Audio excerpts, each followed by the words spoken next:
एक ऐसा इंसान जो कभी मुंबई की फुटपाथों पर सोया करता था, एक ऐसा इंसान जिसने चाय की होटल पर पचचरी की, एक ऐसा इंसान जो सिगरेट के पैकेट से अपना विजिटिंग कार्ड बनाकर लोगों को बांटा करता था, एक ऐसा इंसान जिससे प्रोग्राम में मिमिक्री करवा लेने के बाद या तो वादों की खैरात मिला करती थी या फिर झिड़कियां। लेकिन एक दिन ऐसा भी आया जब एक ही शो ने उस इंसान की किस्मत बदल दी और दुनिया उसे सुनील पाल के नाम से जानने लगी। तो आइए दोस्तों, आज जानते हैं सुनील पाल की स्ट्रगल भरी लाइफ की कहानी, खुद उनकी ज़बानी।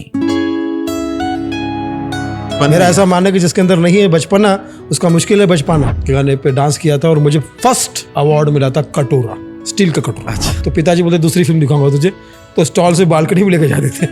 अच्छा, वही फिल्म में दिखा। हाँ, फिर बालकनी से स्टॉल में लेके आते थे। हम एक तो कोबरा मोड़ बे खाने लाश पड़ बे शोचाने कोई शक। अकरम भाई, बचपन में ना फिल्में देखता था तो मुझे लगता था कि एक्टरों की नकल करना ही एक्टिंग है। अच्छा, घर वालों को इतराज था इन बातों। पिताजी पटक पटक के मारते थे। ओपा। बोले तू साले, तू अकेला ही पैदा हो जो खानदान का नाम बदनाम करेगा। तो उनके शो में मुझे मौका मिला, तो मैंने पहली बार आवाज की कांप रहा था, cut cut cut cut cut. लेकिन शादी का, ऊपर से शादी का शो। अच्छा। एक बदले में फिर ऑफिस बॉय का काम करना पड़ता था बिना पेमेंट। हाँ। तो मैं साइकिल चलाता, ऑटो, अपना साइकिल रिक्शा। अच्छा। महमूद साहब का वो भी चलाते थे? हाँ, 2-3 साल तक वो चलाया मैं। अच्छा। पूरा हड्डी पसली एकदम ऐसा लगती थी।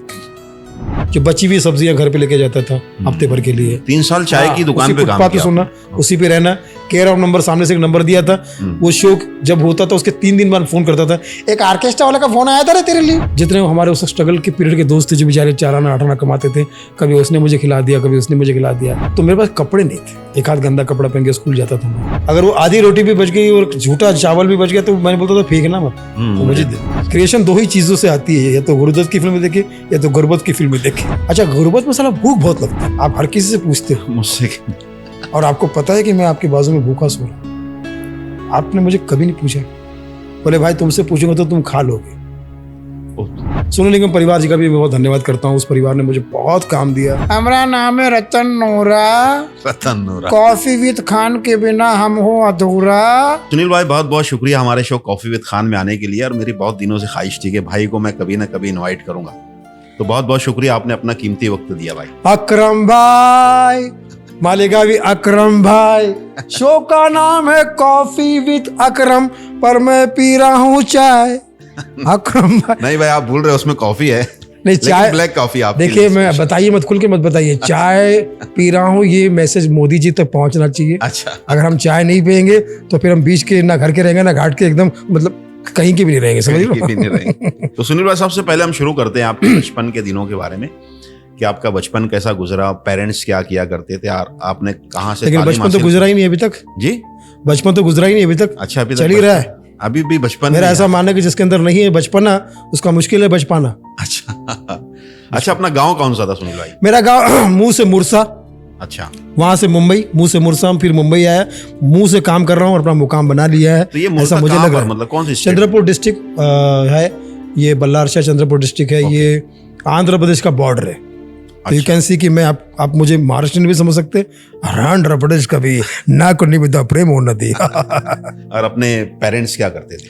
मेरे पेरेंट्स, वैसे तो हम लोग किसान परिवार से हैं, लेकिन मेरे दादाजी को रेलवे में नौकरी लग गई थी, तो उसी के तहत फिर दादाजी ने रेलवे में नौकरी की, अपने बच्चों को पढ़ाई दी।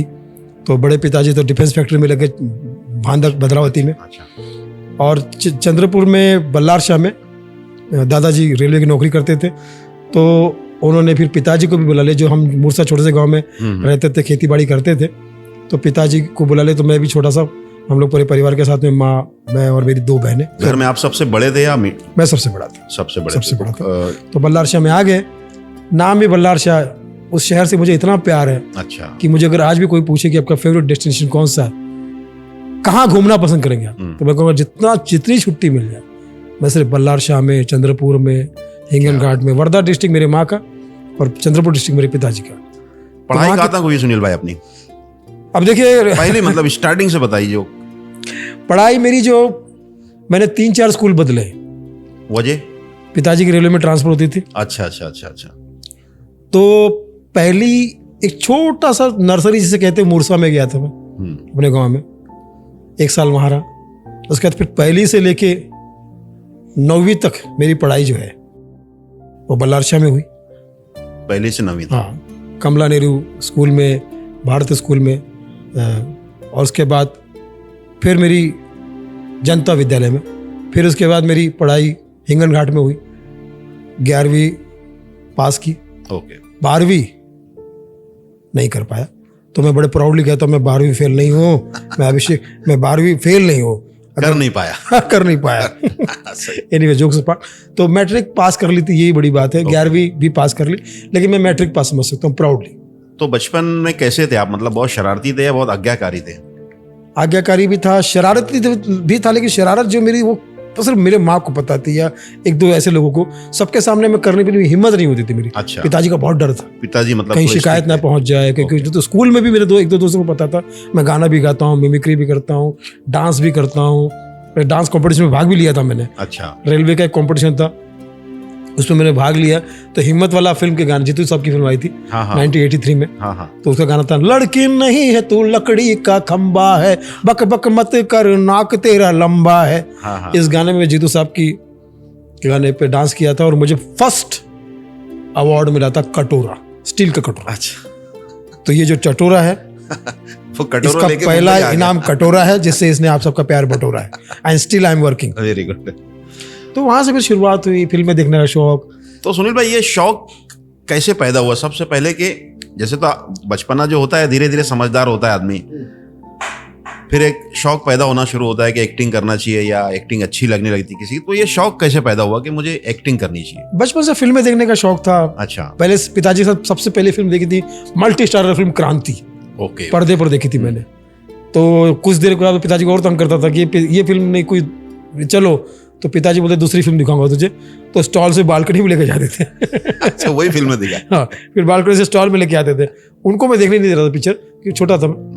अगर 80 की फिल्म है तो मैं समझ लो 5 साल का था। अच्छा अच्छा अच्छा। तो 1975 में मेरा जन्म हुआ, तो इमरजेंसी में हुआ जन्म। अच्छा। 75 में इमरजेंसी लग गई थी, देश में इमरजेंसी लगी और थी लोग और कहते हैं कि आपको जल्दी दिया। इमरजेंसी में क्यों? मैंने कहा लोग पैदा होने में 9 महीने लेते हैं, मैं सेकंड में पैदा हुआ। सेकंड मई सेकंड में पैदा हुआ। और उस साल में फिल्म रिलीज हुई थी शोले। अच्छा। तो मैं ये भी कहता हूँ कि 1975 में 2 चीजें रिलीज हुई बॉलीवुड की, फिल्म शोले और सुनील पाल। और तब से लेकर अब तक मुझे कुदरत, दोस्त यार, माता पिता, पूरी कायनात कह रही है सुनील शोले शोले शोले। और मैं उस गीतकार को ढूंढ रहा हूँ जिसने गाना गाया, भूल जा मेरे दिल शोलों पे आशियाना कोई भी बना सक। तो सलीम भाई उधर कहते हैं वो गीतकार को मैं ढूंढ रहा हूँ, उस गीतकार को मैं ढूंढ रहा हूँ जिसने ये गाना बनाया कि शोलों पे आशियाना किसने बनाया। वो पागल को मैं बताना चाहता हूँ कि शोले पे हम सब ने अपना आशियाना बनाया, और धर्मेंद्र ने तो शोले भी और डोले भी वहीं जैसे बने। तो भाई उन दिनों में जब थोड़े थोड़े समझदार होने लगे, आप फिल्में भी देखने लगे जैसे, और फिर बड़े होते गए, समझदार होते गए, तो उस दौरान में कौन सा आर्टिस्ट सबसे ज्यादा पसंद आता था? मिथुन दा। हमें बेले बड़ाई नई, हमें जोल ढोड़ाई नई, अच्छा। हमें एक बलाई छवि, हमें फाटा केस्टो, हमें एक कोबरा मरबे खाने लाश पड़बे शोचाने, कोई शक। क्या बात है। द वन एंड ओनली मिथुन दा। उनसे इंस्पायर थे उस वक्त पता नहीं था कि इस नाम में ही बंदे में अमीरी है। मिथुन राशि, चक्रवर्ती बैज। तो हम बचपन से मिथुन को दा के देखा, fan रहे। अच्छा। गुलामी फिल्म में देख के उसके गुलाम हो गए, और आज तक उस गुलामी बड़ा प्राउड फील करते हैं। तो सुनील भाई एक बात बताइए कि सबसे पहले ये जहन में कब आया कि मुझे स्टैंड अप कॉमेडी ने मिमिक्री करना चाहिए, कॉमेडी करनी चाहिए? अकरम भाई बचपन में ना फिल्में देखता था तो मुझे लगता था कि एक्टरों की नकल करना ही एक्टिंग है। ओके। मिथुन दा का डायलॉग देख लिया, सुना दिया, तो लोग बताते थे वाह वाह, इसका मतलब कि मैं एक्टर हूँ। संजीव कुमार का कर लिया, क्या हाल है भाई, कैसे आज से 20 साल पहले मैं आज तो लोगों को लगता था दिलीप साहब की क्या कहते हैं अभी, क्या ये जो तुम कह रही हो यकीन मानना, आए भाई शाय बके जा रहे हो। ये राजकुमार जानी, हम राजकुमार है और 3 साल से बीमार है। तो ये सब आवाजें सुन रहे हैं, सीख रहे हैं, तो हमको मुझे लग रहा है कि मैं एक्टर बनता जा रहा हूँ। हालांकि उस बात का आज बड़ा प्राउड फील होता है मुझे कि यार मैं इन लोगों की मिमिक्री करता हूँ। कहीं ना कहीं मैं सचमुच बॉलीवुड का हिस्सा हूँ। बेशक बेशक, इसमें कोई शक बचपन से कि बॉलीवुड मेरे अंदर है। डेफिनेटली। इन महान हस्तियों के रूप में जब भी चाहे मैं उनको याद कर सकता हूँ। पृथ्वीराज कपूर की आवाज, सलीम अनारकली को भूल जाओ, बाखुदा हम मोहब्बत के दुश्मन नहीं, अपने उसूल के गुलाम है। या करपुशी खरबंदा, अरे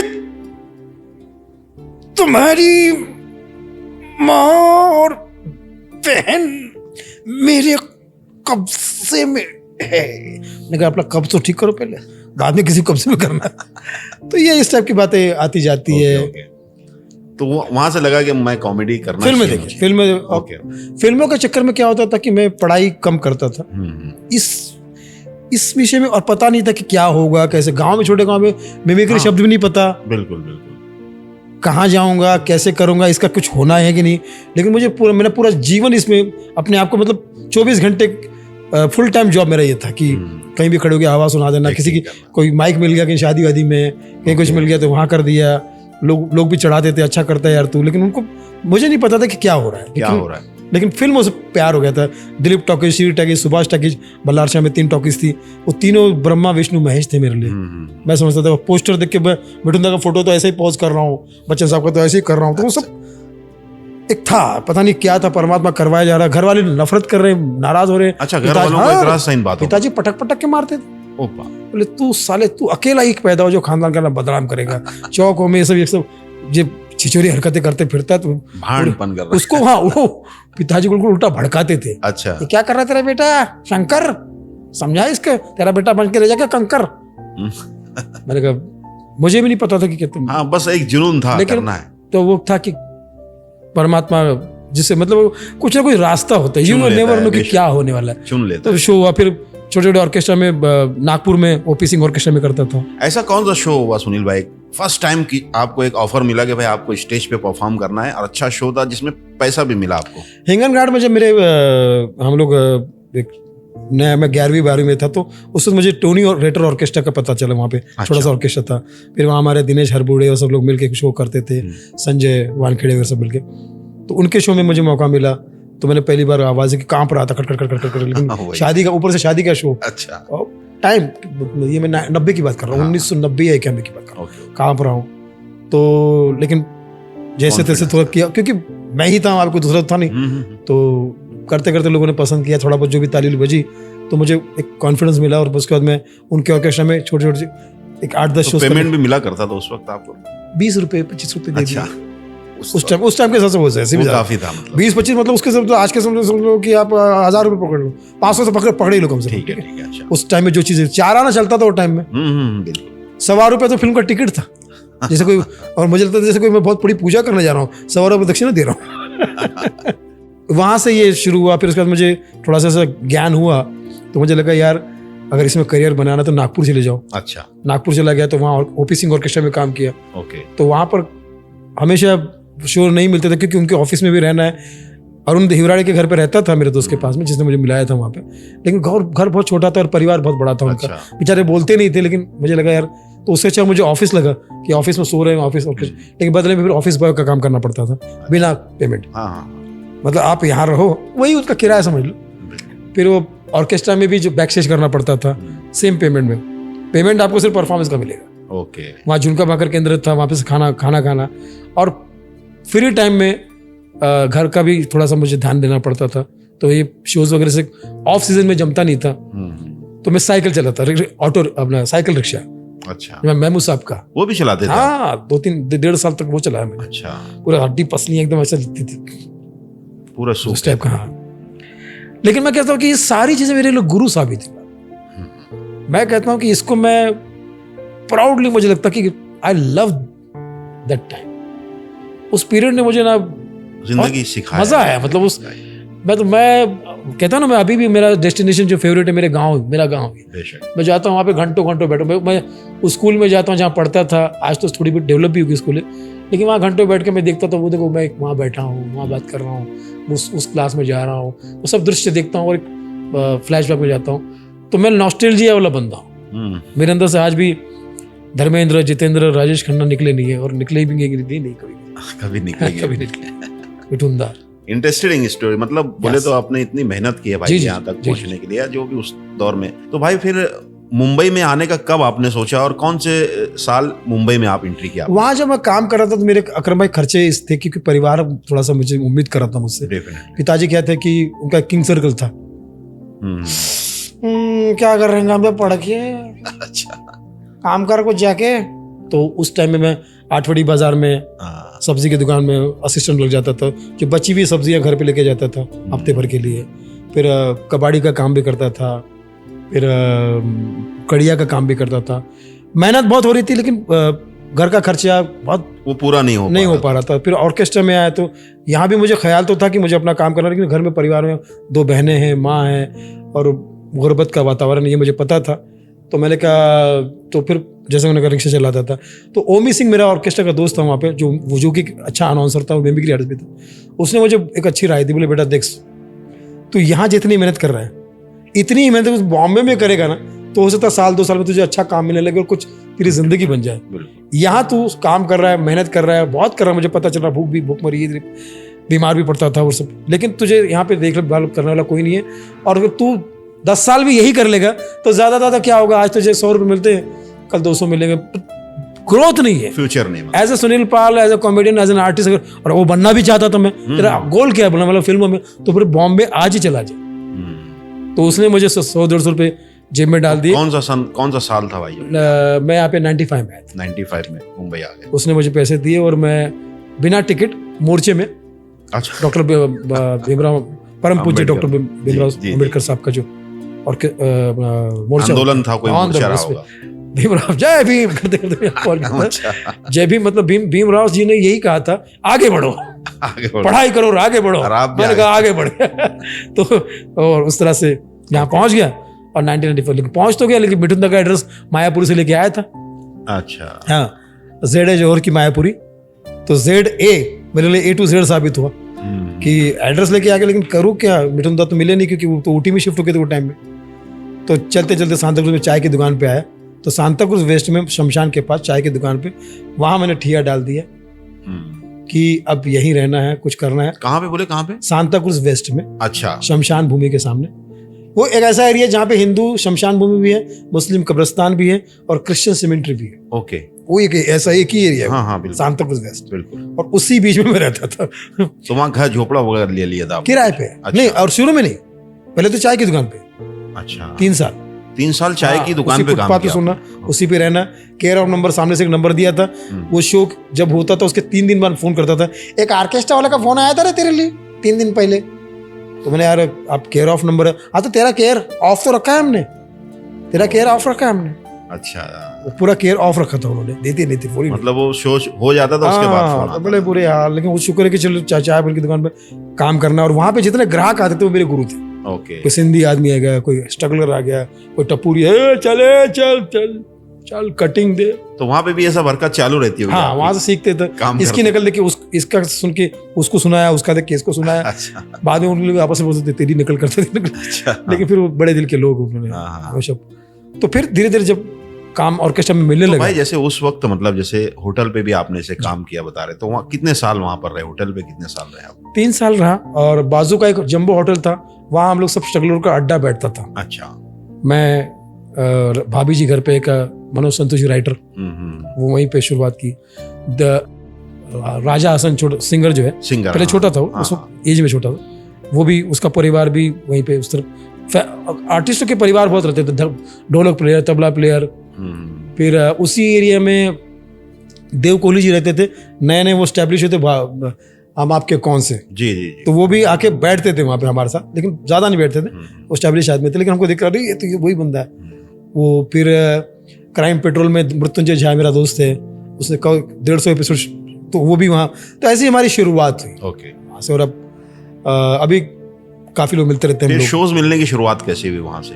उस वक्त मैं ऑर्केस्ट्रा के लिए स्ट्रगल करता ही था जी, तो केयर ऑफ नंबर वहां से ले लिया था, और उन दिनों पेपर में, अखबारों में इनके बहुत ऐड आते थे ऑर्केस्ट्रा वालों के, जी, कि फला हॉल में शो है, तो मैं वहाँ हॉल में चला जाता था पीछे से, अरे दादा मुझे काम दे दो। तो कोई ऑडिशन लेता था, कोई काम देता था, कोई सामान उठवा लेता था, कोई कुछ कर लेता था, कोई कुछ करते करते शुरू में शायद हो सकता है मेरा मैच्योरिटी ना हो, इस वजह से भी, या कुछ टाइम काफ़ी लगा। कुछ ऑर्केस्ट्रा वाले तो पूरा काम करवा देते थे, सब कुछ करने के ऊपर चाय भी नहीं पिलाते थे और बोलते थे कि अब तू जा, तुझे अगले शो में बुलाऊंगा, वहाँ आ जा, वहाँ आ जा। हर जगह पे मैं जाता था ये सोच के कहीं जाने के टिकट के पैसे भी कन्वेंस भी नहीं मिलता था मुझे, तो पैदल चला गया सांताक्रूज से घाटकोपर पैदल चला गया, लोखंडवाला से सांताक्रूज पैदल चला गया। जॉनी भाई से मिलने आता था तो जाना है तो लेकिन खैर मैं फिर वही बात कहूंगा अकरम भाई, वो टाइम एक अलग ताकत थी, एक एनर्जी थी, कुछ गॉड मुश्किलें ही हौसला देती है एक्चुअली इंसान को। तो ऐसा करते करते जब पहुंचता था तो लोगों से मिलता था, धीरे धीरे लोग अच्छे मिल रहे थे। वीरू कृष्णा मिल गए, गोपी कृष्णा की डांस मास्टर जी के असिस्टेंट, उन्होंने मुझे जॉनी भाई से मिला जब वो राजा हिंदुस्तानी फिल्म की शूट चल रही थी, वहाँ मिलवाया। फिर ऐसा करके जॉनी भाई से फिर मुलाकात हुई। जॉनी भाई ने मुझे बोला कि तू लगा रहे, कहने मेहनत कर, मेरे टच में रहे। मैं उनके टच में आज तक, उनके टच में। और मुझे बोलते थे कि जब भी मुझे बोलते थे, पहले जुमला उन्होंने बोला था कि तुझे पॉलिश करना पड़ेगा। तो मुझे लगा शायद ये कह रहे कि थोड़ा जूता पॉलिश की, तो बोले ऐसा, बोले नहीं मैंने कहा था ना तेरे अंदर बहुत काम है, थोड़ा सा तेरे करना पड़ेगा। आज तक वो हमेशा अपनी नजरों से, निगाहों से मुझे ओझल नहीं होने देते और यही कहते हैं कि पॉलिश कर। उनकी मोहब्बत आज भी वैसी है। उनके बिल्डिंग का नाम भी ऑक्सफोर्ड टावर है, ऑक्सफोर्ड टावर। तो मैं हमेशा कहता हूँ मैं ऑक्सफोर्ड यूनिवर्सिटी का स्टूडेंट हूँ।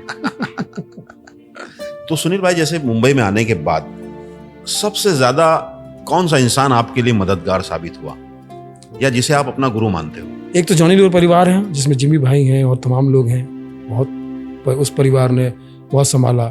फिर राजू भाई से मुलाकात हुई। जितने हमारे उस स्ट्रगल के पीरियड के दोस्त थे जो बेचारे 4 आना 8 आना कमाते थे, कभी उसने मुझे खिला दिया, कभी उसने मुझे खिला दिया। उसमें रियाज है और भी बहुत सारे लोग हैं। सब अच्छे लोग मिलते चले गए मुझे और मैं समझता हूँ कि आई एम वेरी लकी कि अब देखिए बाहर से बंदे को अगर खाना भी खिला रहा तो वो भी बड़ी बात है। सबने बहुत अच्छा किया। फिर एक परिवार मिला था मुझे, अपने घर पे रामागढ़ी रख लिया था उन्होंने। अच्छा। तो उनके बर्तन मारता था, झाड़ू लगाता था, उनका कपड़े धो के देता था, पूरा झाड़ू पोछा करता था। अच्छा। तो बदले में 2 टाइम का खाना खिलाते थे पेट भर के, और कभी जरूरत पड़ी तो पैसे भी देते थे, थोड़ा बहुत 10-20 दे दिए। वो उस टाइम के हिसाब से मेरे लिए भी बिल्कुल बहुत था, वाकई मददगार।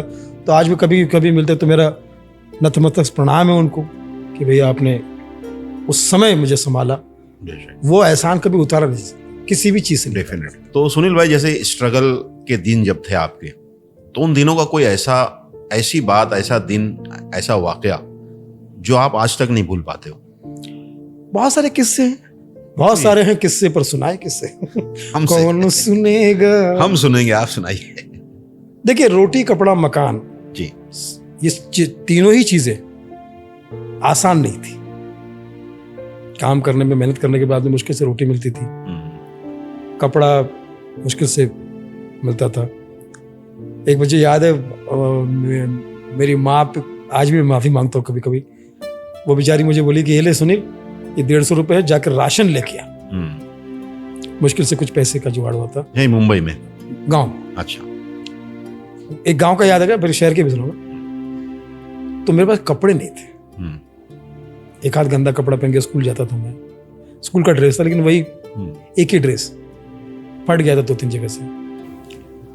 और तो मेरे अंदर ये था कि यार कपड़े खरीदने, तो मैं सीधा चला गया कपड़े की दुकान में और मैंने कपड़े खरीद लिए। अच्छा। और पहन के वो सब 1-2 जोड़ी साथ में भी ले लिया। कपड़े नहीं थे ना, तो एक खरीद लिया, एक पहन ऐसे साथ में लिया।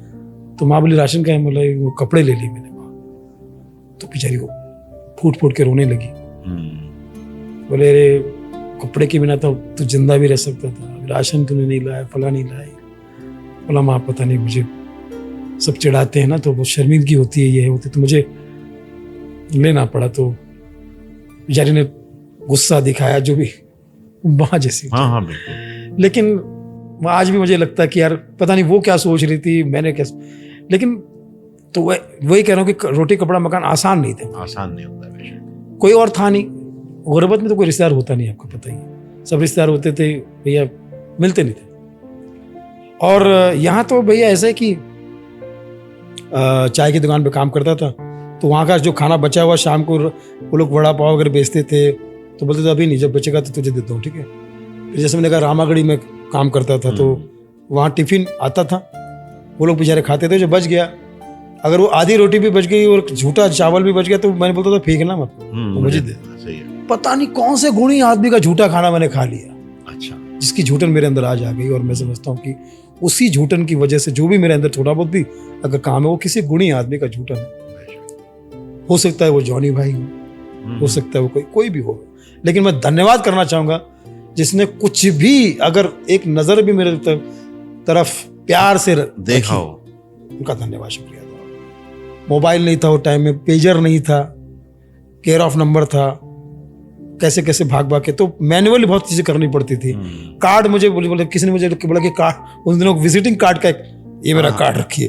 तो मैंने क्या किया, सिगरेट की दुकान पे काम तो करते ही था मैं, चाय की दुकान बाजू, जितने सिगरेट के खाली खोखे उसको फाड़ के वो दोनों जो पोर्शन है उसको सफेद वाले पोर्शन पे Sunil Pal mimicry artist number care of number visiting card सबको कार्ड ये कार्ड ये कार्ड है।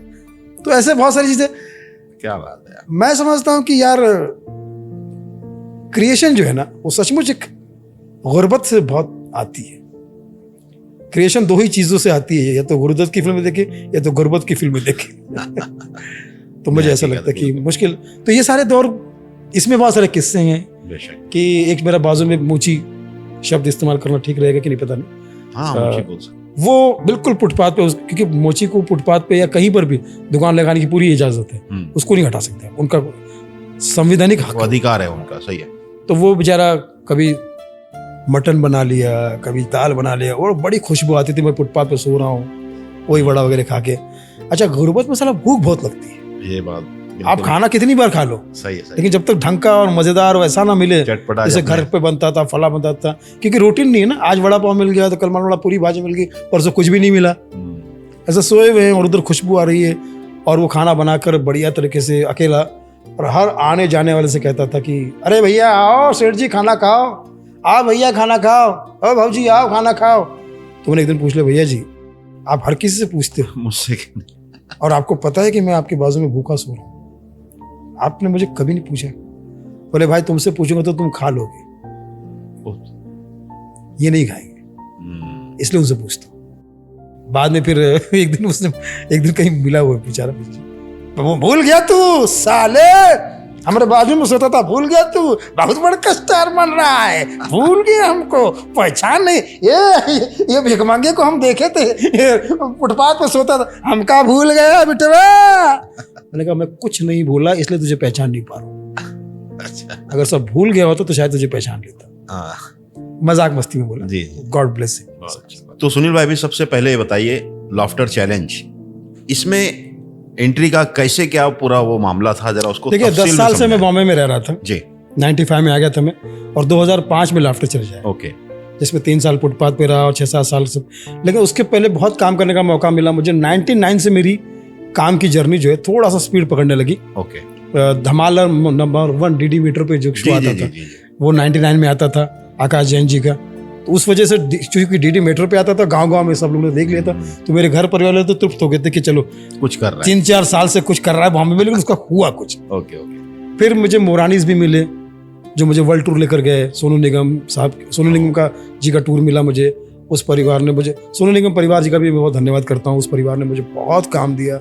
और मेरा परिवार भी यहाँ आ चुका था 99 के बाद में, क्योंकि वहाँ आपको पता है कि पिताजी का मामला गड़बड़ था, तो परिवार को ही लेके आना पड़ा मुझे यहाँ किराए के रूम ले लिया मैंने। तब उस वक्त 2000 का किराया था, लेकिन ठीक हो गया था। ओके, थोड़ी उनके नसीब से ही कमाई शुरू हो गई थी परिवार के। तो सोनू निगम जी के साथ में बहुत अच्छे काम मिलने शुरू हो गए। फिर मोरानीज ने शाहरुख खान, सलमान खान, आमिर खान का वर्ल्ड टूर दे दिया। ये सब लाफ्टर के पहले की बात है। Okay okay. और लगान का वर्ल्ड टूर तो ऐसा था कि स्टेडियम में शो होता था और परफॉर्म कौन कर रहे हैं? आमिर खान, ऐश्वर्या राय, प्रीति जिंटा, अनिल कपूर, सुखविंदर सिंह और सुनील पालेक स्ट्रगलर। और सबसे ज्यादा परफॉर्मेंस, अगर 15-20 मिनट भी अगर एक सुनील पाल को स्टेडियम में अमेरिका में कोई देख रहा है, घर पे कोई सुनील ना, बड़ी बात है। मुरानीज का बहुत धन्यवाद, मोहम्मद भाई मुरानीज, अली मुरानी, करीम मुरानी जो बड़े बड़े प्रोड्यूसर है सिने युग, तो इनका सबका शुक्रिया था। और सोनू निगम परिवार का तो मैं हमेशा कहता हूँ कि जैसा था कि परिवार निगम दुनिया के लिए होगा, पहले निगम परिवार। निगम परिवार, सही। तो लाफ्टर में फिर कैसे मौका? हाँ, तो फिर करते करते लाइव शोज, ऑर्केस्ट्रा, यहाँ वहाँ देश विदेश में काम बढ़िया चलने लगा। फिर अचानक जिमी भाई का फोन आया कि बोले यार एक शो शुरू हो रहा है, मेरा दोस्त है पंकज सरस्वत जो कर रहा है, ऐसा कोई शो कर रहा है, तो बोले तू जाके ऑडिशन दे के आ। तो बोला ठीक है, मैं गया, भीगते भीगते, बारिश का मौसम था, स्टार प्लस का ऑफिस था, तब स्टार 1 नहीं था, स्टार प्लस, अच्छा अच्छा। साकिनाका में गया, ऑडिशन दे के आया, सर्दी भी होगी बोले, लेकिन मैं मज़ा आया मुझे। तो उन्होंने पूछा पंकज जी से कि सर ये क्या प्रोग्राम बन रहा है? बोले लाफ्टर चैलेंज करके कॉमेडी प्रोग्राम बना रहा हूँ, तेरे कुछ जितने भी दोस्त होंगे उसका भी नंबर दे दे। तो मैंने गांव के जो लोग होगा उनका मतलब आप जाएंगे? बोले हाँ, हमारी टीम वहाँ जाएगी ऑडिशन देने के लिए। तो वहाँ कुछ लोगों का नाम भी दिया मैंने, और यहाँ के भी बहुत लोगों जो जिनको मैं जानता था, अच्छा, वो सबसे पूछ रहे थे आपके टच में कितने, इनको लाओ, ताकि एक ऑडिशन बने। और फिर मैंने बोला ये चैनल किस में आएगा? ये बोले स्टार प्लस में, क्योंकि स्टार प्लस तो बहुत बड़ा चैनल था। Star plus? बोले नहीं, स्टार 1 करके एक नया चैनल, स्टार प्लस पे डालो ना इसको, मजा आएगा। हम सब गांव वाले सब स्टार प्लस बहुत देखते हैं। बोले नया आएगा। तो मेरी तो हिम्मत बड़ी भी और कम भी, मुझे लगा कि ठीक है, क्या होगा इससे, नया चैनल है, कब ग्रोथ देखते हैं वो क्या होगा। लेकिन वो चैनल आया भी, और शो के जितने आर्टिस्ट आज कल्ट बने, बिल्कुल, भगवंत मान सीएम बने पंजाब के, कॉमेडी कर ही रहे थे, लेकिन देखो एक नया मुकाम, जी, जिनके नसीब में राजा होना होता है वो कैसे घूम फिर के आते। बिल्कुल, भगवंत मान, अच्छा उसमें 5वें नंबर पे आए थे लाफ्टर चैलेंज में, तभी मैं समझ गया कि पंजाब कुछ करेगा 5 में कुछ करेगा। फिर राजू श्रीवास्तव लेजेंड बने कॉमेडी के, एहसान कुरैशी कवियों में सुपरस्टार है, पहचान कौन नवीन प्रभाकर, और आपका खादिम सुनील पाल तो काम कर ही रहा है। उसमें आपकी सबसे खास पहचान कुछ बनी थी ना भाई? पहचान कौन? हाँ, ये नहीं, आपके एक वो शो में एक कैरेक्टर आप करते थे। हमारा नाम है रतन नोरा, कॉफी विद खान के बिना हम हो अधूरा, और ये पॉडकास्ट करके हमारा जीवन बना है काशी और मथुरा, और जो इसे नहीं देखेगा वो सरव है धतूरा। क्या बात है। तो ये कैरेक्टर आपका बहुत भावनाओं को समझो। फिल्म भी बनाई थी भावनाओं। हाँ, मुझे पता है ना, उसमें आता हूँ मैं भी। तो फिर ये शो का मतलब इसमें आप विनर रहे थे फर्स्ट सीजन में, सेकंड सीजन? फर्स्ट, इसकी शुरुआत ही यहीं से। आज लाफ्टर के मामले में, स्टैंड अप के मामले, दुनिया में जो भी क्रांति हिंदुस्तान में खासकर हो रही है, हिंदुस्तान पाकिस्तान में भी जो हो रही है, वो just because of the great Indian laughter challenge, क्योंकि सेकंड में पाकिस्तान के कलाकार भी आए थे। यस, आपके मालेगांव के शकील भाई भी आए, शकील भाई नहीं आए थे, याद नहीं आ रहा, शायद नहीं, शकील नहीं आया था मेरे शायद। तो भाई जब वो फर्स्ट विनर बन गए, तो उसके बाद हालात में तब्दीली बहुत तेज 100 गुना है ना। मैंने कहा ना, जो मैं आपको थोड़ा सा भी इमोशनल हो रहा था, ऊपर वाले ने ऐसी सुनी कि बेटा शिकायत कर रहा है, ये हो गया, एक साथ दे देता, ये फ्लाइट ले, ये शोज ले, ये विदेश की यात्रा ले, ये फिल्में ले, ये ऐड ले, ये स्टेज ले। मैंने कहा परमात्मा, बोले अब पल पल शुक्रिया अदा करूंगा, पल शुक्रिया अदा करेगा ये। तो उसके बाद से पूरी लाइफ बदल गई। फिर मम्मी वगैरह का क्या उस टाइम में था? आज माँ जो है ये कभी यहाँ रहती है, कभी गांव में रहती है, क्योंकि उनको ज्यादातर गांव में ही जमता है। तो परमात्मा की कृपा से उनके पास ही एक बंगला है, 2-3 वहाँ पर प्रॉपर्टी है जो किराए पे भी देती है, और प्लस रेलवे में पिताजी थे, तो पिताजी आज नहीं रहे, तो उनका पेंशन भी मिलता है। तो she is like a queen, superstar. उसे मेरी जरूरत, मेरे पैसे की या मेरे काम की जरूरत ही नहीं, वो अपने आप में मुझे बोलते हैं चल निकल उससे बात, दुनिया में एकदम मस्त है, स्टार है वो। नई जनरेशन जो भी स्ट्रगल कर रही है हमारी मुंबई फिल्म इंडस्ट्री में, उनको आप क्या राय देना चाहोगे? मैं तो नई जनरेशन से सीखता हूँ। मैं समझता हूँ कि नया जो है वो इंग्लिश वाला न्यू है, NEW न्यू, और पुराने जो है वो जड़ों वाला न्यू है। दोनों न्यू को हमें लेके चलना पड़ेगा।